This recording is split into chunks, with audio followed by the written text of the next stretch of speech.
2019 ఫిబ్రవరి 14వ తారీఖున జరిగినటువంటి పుల్వామా దాడిలో దాదాపు 40 మంది సిఆర్‌పిఎఫ్ జవాన్లు చనిపోయారు కదా!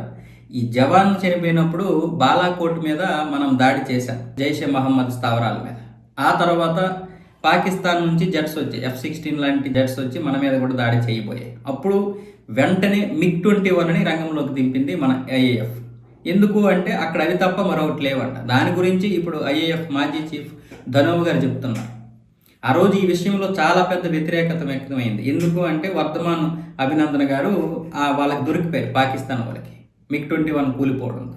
ఆ తర్వాత 3 రోజుల తర్వాత ఇండియాకి వచ్చేసారు. కానీ అలాంటప్పుడు ఏమంటున్నారు చాలామంది ఆ సమయంలోనంటే MiG-21 ఎందుకు ఉపయోగించారు? అది ఎప్పుడో పాతవి కదా, మన దగ్గర ఇంకా సుఖోయో లేకపోతే రఫేల్ లాంటివి ఉన్నాయి కదా, మరి వాటిని ఎందుకు ఉపయోగించలేదు అంటే దానికి ధనోవా గారు ఏం చెప్తున్నారంటే వాస్తవంగా అది ఎవరిష్ట ప్రకారమో జరిగింది కాదు. MiG-21 మాత్రమే శ్రీనగర్లో ఉంది. శత్రువు దాడి చేసే సమయానికి అది ఏది ఉందో దానితోటే పోరాడాలి. మన సైనికులకి వెంటనే ఆ MiG-21 ఇచ్చి పంపించాం. కాబట్టి MiG-21 తోటే పోరాడారు.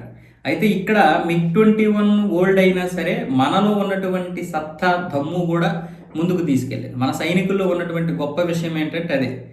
అంటే ఏవైతే ఒక యుద్ధ వాతావరణంలో ఉన్నటువంటిప్పుడు ఆ ఆయుధాలు పనిచేస్తాయో ఆ ఆయుధాలు ఉపయోగించేటటువంటి సైనికులు లేదా ఆపరేటర్లు, పైలట్లు వీళ్ళు కూడా కీలక పాత్ర పోషిస్తారు. ఆ దమ్ము ధైర్యం మన వాళ్ళలో ఉంది. అందుకే MiG-21తో వెళ్ళి కూడా పాకిస్తాన్ ఫైటర్ జెట్ని కూల్చేయడం జరిగింది.